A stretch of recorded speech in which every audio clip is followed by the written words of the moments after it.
Hey y'all, it's Katie. Welcome back to From My Vanity. Today's video is a long overdue monthly makeup review. I did not get to do a monthly makeup review for February, so I got a lot of products to cover from both those months, so I'm going to try not to make my reviews too long, too lengthy, but my apologies if this video is a long one. Let's jump right into the monthly makeup review for February and March. Alright, so I have so many fails, so let's just start right there with the fails. First up, we're going to talk about some No. 7 skincare. Okay, first off, the No. 7 Beautifully Skin Hot Cloth Cleanser. I do not like this. This feels like I'm taking a really heavy lotion and wiping it all over my face, and it takes forever to like massage it into your skin to get your makeup off. I should just put a disclaimer out. This comes with a muslin cloth, but I don't like to do that because I don't really like to be pulling at my skin, which you kind of, I feel like you have to do with a muslin cloth to get this off. So because I don't use that cloth, it takes forever to get this like formula. It's just such a slick formula that just wants to stick to your skin. It takes forever to get that off with just water and soap, so it just took way too long, and even then it didn't really get my my liquid liner or my mascara, and I don't have time for that. I was not a fan of this. This is the No. 7 Beautifully Skin Oil-Free Eye Makeup Remover. I don't understand why there are oil-free makeup removers, because every oil-free makeup remover that I've tried never gets off my mascara or my liner, and this one is no exception. It felt like I was just trying to use water to remove my eye makeup, so no, I don't like it. So next up, I took this Derma E Hydrating Night Cream with hyaluronic acid. This was a little like sample size they had sent me, and I just didn't really like it, and I don't know, it's just, I didn't like how it settled into my skin. When I would use this and rub it in, I felt like it was almost like a bad, one of those kind of oil-free primers when you're rubbing into your skin. If you rub too long, it starts to pill up and stuff. That's what I felt like with this product. And even afterwards, like the next morning, if I was sitting there rubbing my face, it would just ball up on my face. And I mean, maybe if you really need the hydration, that's what you want, but for me, I'm someone with oily skin. Even though this winter I've had very dry skin, I'm used to oily skin, so I don't like anything like this, where it just, like, I would go like this and it would just all peel up and ball up on my hands hours after I applied it, and I did not like this. So Covergirl sent me some products, and this Vitalist Healthy Concealer was a big no. I did not like it. For one, if you twist it up, I'll try to show you, but it comes out so weird. Like, it comes out right here at the tip and shoots out. I just feel like it's exploding at the tip and it makes it all a mess. But even with that, I've never seen such a chunky concealer pen. Like, it's very chunky, and maybe the reason it's so chunky is because they're trying to go for a more full coverage concealer, but even with this, I blended under my eyes, there is no coverage, and it more times than not disrupted my foundation underneath, so there'd be like that odd line where your concealer and foundation meet, and it would pick up my concealer, or it would pick up my foundation, and then it just didn't conceal much, so it just looked it looked like I just removed all the foundation from my face. So yeah, overall I do not like this. I gave it a good try. Finally glad to let y'all know about it so I can get rid of it, because I didn't like it. And then another product that it was a fail for me for almost just the way it works. This is the Covergirl Vitalist Elixir Lip Oil. It might be a fine product, but for one, it's not this vibrant that they make you think it is. There it is on my, if you can see, on my hand. It is so sheer. There is so little product that comes out on this tip.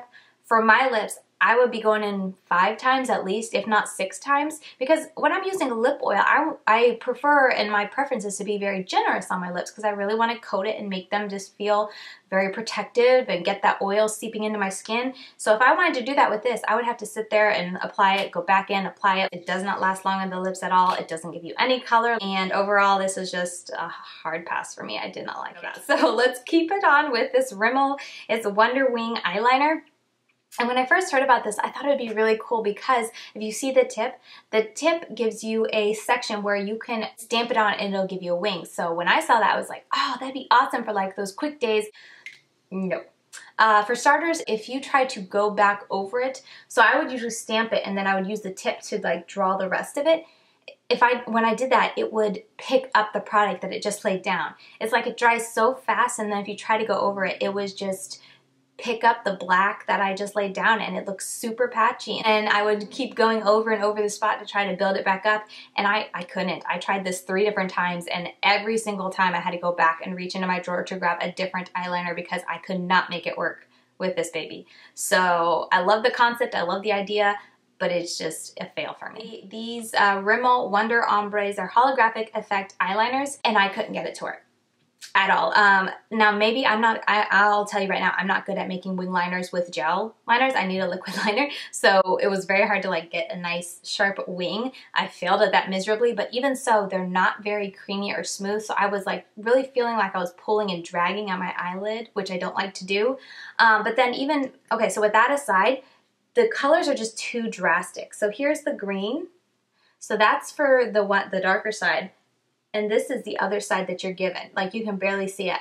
It's very difficult to ombre such drastic colors. I was expecting something a little like more of a dark, like not a dark green, but more of like a true green that fades into this dark green. That would be easier to do on your eyes, but with this, I just felt like it was way too difficult. I will say though that this side, the holographic side, makes a gorgeous inner corner highlight. So honestly, that's how I used it the most, and that's how I used it and actually enjoyed it. I tried using the darker side to rim my waterline, but unlike the Rimmel Scandalized eyeliner I love for my waterline because it stays like no other, but these faded and were gone from my eyes, from my waterline within a couple hours. So they had no lasting power there. So overall, these were a fail. I promise you, I am almost done with my fail products, but I have a couple more. NYX Love Out Loud. I finally gave these a really good hard try, and I just don't like them. Not that there's anything particularly wrong with them, but for my preferences, they're a big fail. They transfer all day long. This never dries down and totally sets. I got it on my coffee cup, I got it on my child, I got it on me. They transfer. So that was kind of a bummer for me because since I have 2 kids, if I'm gonna put a lipstick on and go out, I wanna make sure it is a matte liquid lipstick so it doesn't move. So for that respect, I did not like it there. But then even when I wore it, I wore this twice throughout the day just to see the wear test of it, to see if I could recommend it on that respect, and I still didn't really like it. It remains extremely sticky, but it doesn't dry down, so it's sticky. And you can always feel it when you're kind of putting your lips together, which I don't mind that if it's gonna stay put, but if it's something that transfers anyway and then it's really sticky and dry feeling on my lips, I just don't got time for that.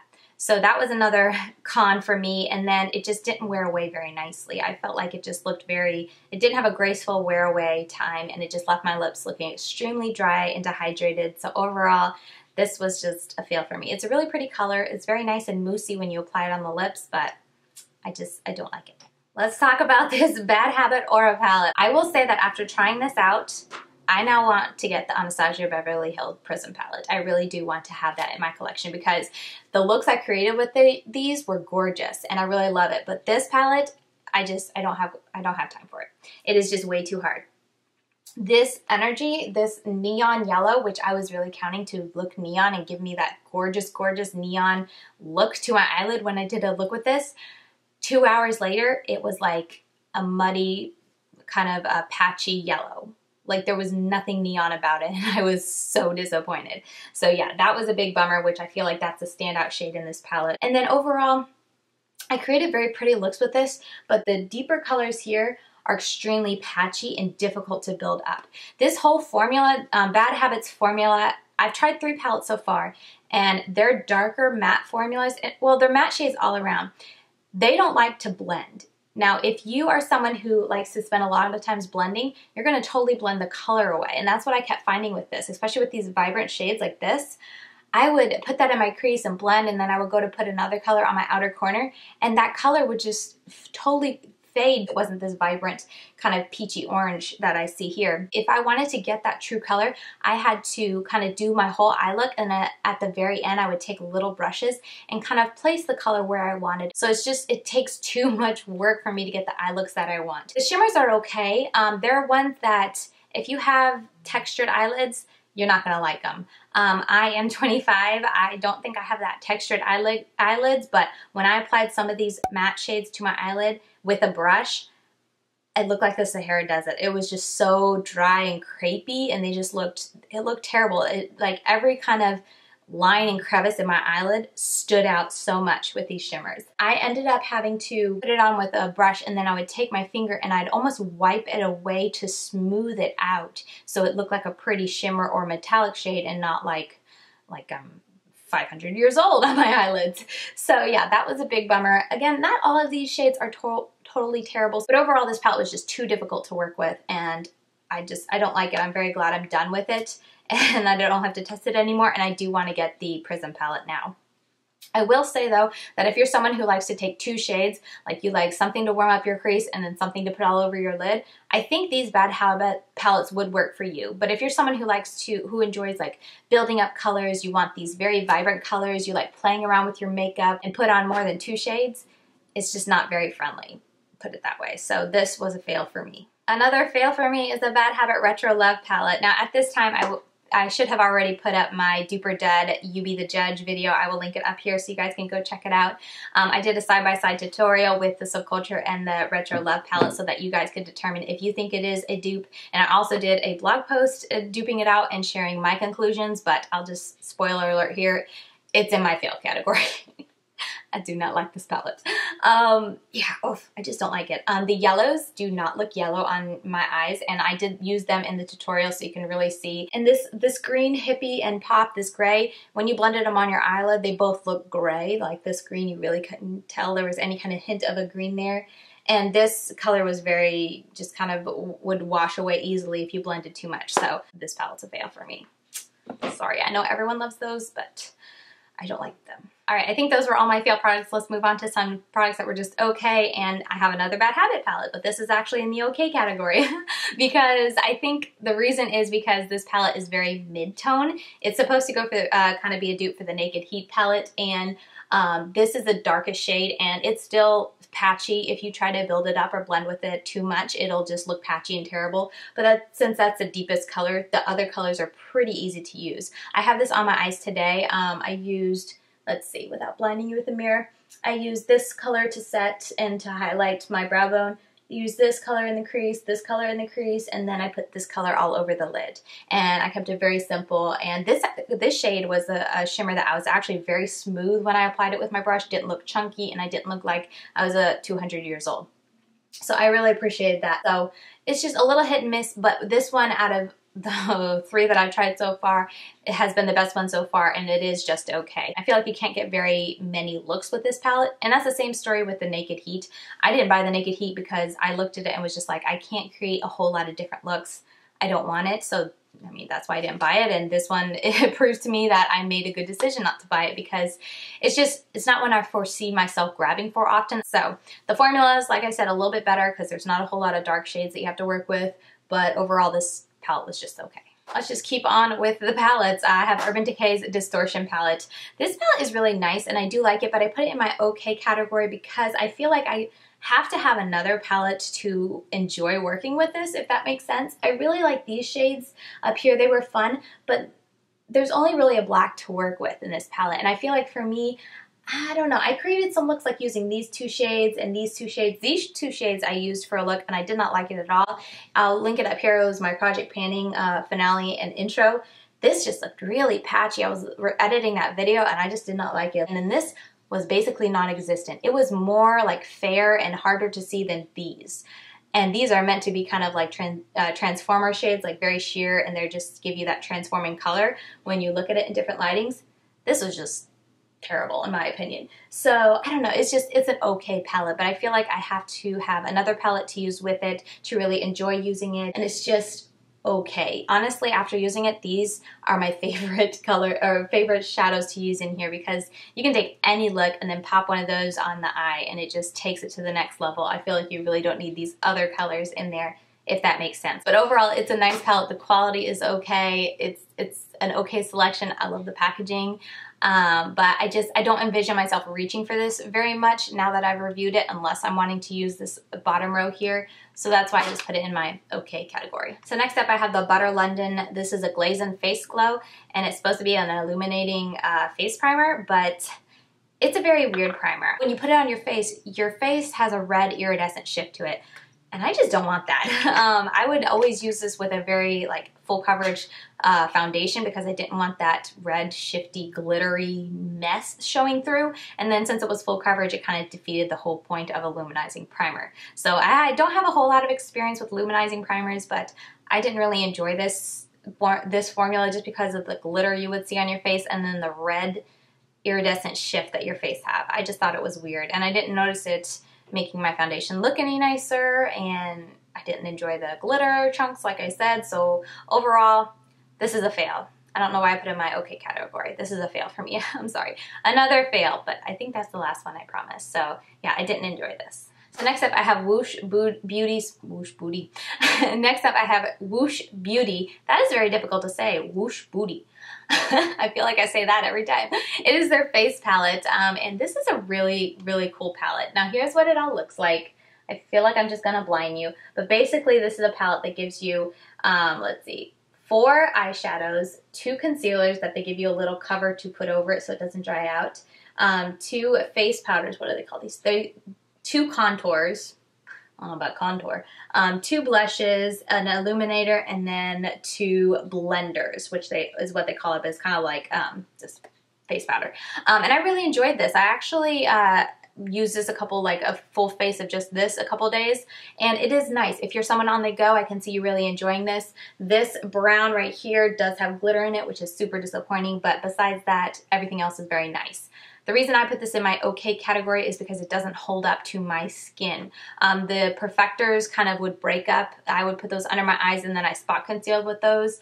They would start to break up throughout the day, and then the blenders that I use to kind of cover the rest of my face and set the rest of my face with would wear away very quickly. So it just wasn't good for my skin. Maybe if you have normal to dry skin, the formula would work for you. I do think the concept is very neat, and I mean, you could go away for a weekend and you basically have everything here, and it also came with a brush that you could use. Honestly, this was a very nice kind of contour. I used it as. This foundation brush, if you are wanting to pack light and on the go, this could work. So, I mean, I don't fault it for that. And then these two, this is a nice little concealer brush. I also used it to pack on shadow onto my lid. And then this does work to kind of blend under your eye or out in the outer corner.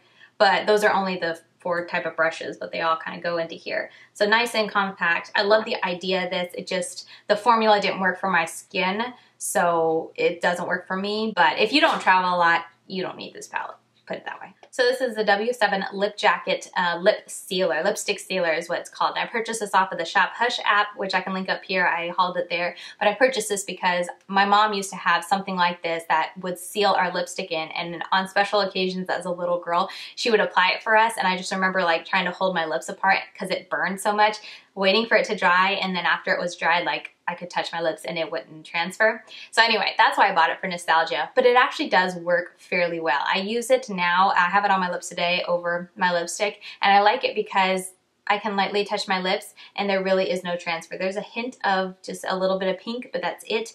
My children can accidentally kind of rub across my lips and it doesn't transfer. The reason I put it in my okay category, because if I was going out to eat, I wouldn't use this because it just doesn't fade gracefully, put it that way.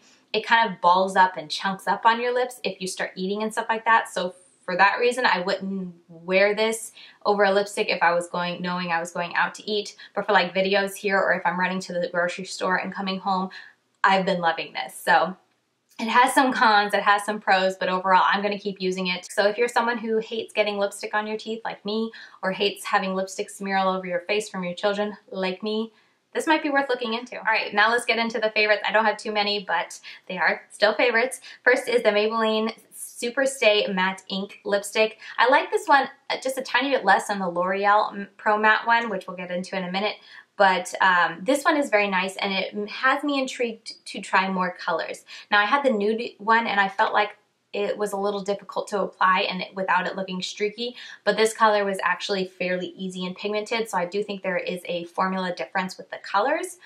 but the wear is pretty darn nice. It's also not that sticky once it dries down, which I really appreciate. For this one, it's a bit thicker of a formula, I feel like, so when it kind of goes over those dry patches, it just sticks them straight up almost, if that makes sense. So not the most flattering if your lips aren't in a very good place, but it's more comfortable than the L'Oreal one, which I appreciated. It doesn't have that kind of sticky feel. I honestly put this on and then I forget that I have it on my lips. It will get me through several hours and at least one meal of looking very nice before it starts to kind of turn and looks really patchy and chunky on the inside of my lips. I did enjoy this lipstick, and I can totally see myself reaching for it this summer when my lips aren't as dry as they are right now in the winter.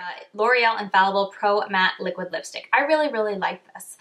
It's really long wearing, honestly. It dries down and doesn't transfer, but it remains a tiny bit sticky. Like when you put your lips together, you can feel a tiny bit of a stick, but it doesn't transfer. You can touch your lips and you're good. Your children can actually accidentally hit your lips.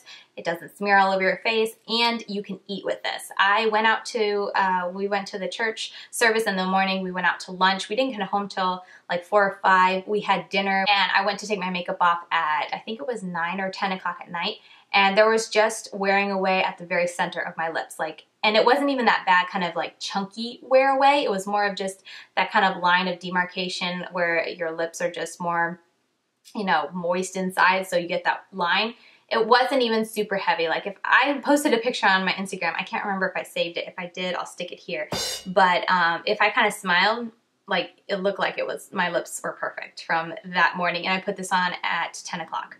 So I think that was amazing, and this is definitely something that I will reach for on a Sunday morning and go out with because I like the color and I was very impressed with the wear. It is kind of drying and it does kind of accentuate the lines in your lips, but for me, pretty much every matte liquid lipstick accentuates the lines in my lips, so I don't really care. I just wanted to stay put, and yeah, that's what it did. So this was definitely a favorite of mine from this month. All right, let's talk about a brush. I got the Real Techniques, what's it called? Insta Pop Face Brush. So the reason I got this was because I was going to be going out of town, and the brush that I use to set my face usually when I'm here is this brush. And it's just not travel friendly, but I love it because it just makes stamping in my foundation or my powder so nice and effortless and quick and easy. And I don't like more rounded fluffy brushes. I really like this flat kind of brush. So I got this because one, it's a lot smaller, but it looked like it would give me that same kind of effect that I like from the bigger powder brush, but a lot more compact, and I was totally right. I use this to set my face. Some days I just used it with my my powder foundation, and it gave me great coverage. It blended nicely. I love this brush, and even though I'm home and I have access to this brush now, I still find myself reaching for this brush again, just because it's just so nice to stamp that powder into your face, and you can stamp it and then blend it easily. It's got a really nice slant, and yeah, love this brush. I have literally no complaints about it, no cons. It's a fantastic brush. So I also really enjoyed the Morphe Sponge. I got it from Ulta right before I left, and I took this traveling with me, and I think it's almost identical to my beauty blender that I love. I really like applying my foundation when I can have the time to go and wet it and whatnot with a sponge, just because I feel like it gives you that more airbrush natural look, and it keeps it from looking too cakey, especially if you use full coverage foundations like I prefer. And this is great. It blends out no problem, and I actually really kind of prefer it over my beauty blender because when I am doing and blending out my under eyes, I like being able to just stamp this up and get that line without having to worry. One thing I worry about often when I use a sponge to blend out my concealer is because it's just usually a round object, I can like accidentally stamp concealer onto my wing liner, and then I have like this murky wing liner that I have to go back over. So this really cuts that out, and I actually really enjoy it for that. But overall, it's a really nice sponge. I want to say it's $7, so affordable, and I really enjoyed it. So 2 more products. We are almost done here. Let's end on some eyeshadow palettes. I have the BH Cosmetics and Carly Bible Deluxe Edition palette, and I'm putting this in my favorites because the formula is very nice, and the highlighters are amazing. I have the highlight on today. I'm sure you can't see it. I feel like you can never see my highlight. I just don't apply it like other people do, but I have the highlighter on today, and I really like it, and I think it's very noticeable and beautiful in person. So I love the highlighters, and they give you plenty to work with. Now, I don't think I'll ever really touch this color here because it's so dark, but I do appreciate the variety they put in here so it can cater to a lot of people. The eyeshadows are very nice. This brown one is a bit disappointing because I find it just chalky and not chalky, patchy, and it doesn't build up to a very intense brown. But besides that, the other colors are very nice. They're very powdery. They take a bit to build up, but they will eventually build up. So I really like the eyeshadows, but I feel like I have to bring in other colors to deepen it the way I prefer. I prefer very smoked out outer corners, so keep that in mind. If you're someone who doesn't really care about that or like more natural, smoked out, not so dark outer corners, then you would really like this palette. This is a very safe neutral palette if you want just a very nice palette for every day. I don't think you can go wrong with this palette, and you get a lot of gorgeous highlighters here. I do enjoy this palette, and this is the first one from BH Cosmetics I can really say I do like this palette. All right, I am losing the sun here. It's totally overcast now, but we are on our last product, can you believe it? And it is the Subculture palette. I really, really love this palette, especially after spending so long comparing it between the dupe palette. I know a lot of people really don't like this palette, but I love it, and I cannot stop using it. I had to actually put it away in a bag and set the other palettes that I had to test out this month in front of me because I kept reaching for this over and over. Even after I had kind of done my dupe or dud and decided my thoughts on it, I still wanted to use this palette because I absolutely love these yellows. I absolutely love these greens. I mean, I don't really use these darker colors, which is where I feel like you can have the most issue with because they're so dark and pigmented. You really don't need much and you have to spend a lot of time blending. But these other colors I really don't have any issues with. And using it in comparison with that Duper Dud palette made me realize how much I actually really do love this palette, and I think it's just so much fun. This has come back into my life after I tried it. When did this release? In August? September, I can't remember, but I was just kind of okay, I like the colors, but it was a little difficult to work with, but it's won me over, and yeah, I'm gonna be reaching for it a lot more, and I just love it. All right, whew, we made it to the end. I feel for sure that I'm missing some product that I forgot to mention, but I can't think of it right now, so we're just gonna go with it. Be sure to check out my Shop My Stash video that I'll be posting, I think, next week, because if I miss anything, I usually mention it there before I take it out of my everyday drawer and put it back into my collection. I kind of give a little mini review over there, so if you don't watch it, check it out at least the beginning to see if I mention any other products and give little reviews like I do here. So yeah, I'm gonna keep this outro very short and sweet. My throat is parched and I'm sure you guys are sick of hearing me talk, but thank you so much for watching. If you made it to the end, you are the real MVPs. Thank you so much. You guys are so awesome. Hit the thumbs up before you go if you enjoyed this, and hey, if you made it to the end, you deserve a thumbs up. So a thumbs up from me. Thank you so much for watching, and I will see you very soon in my next video. Bye guys.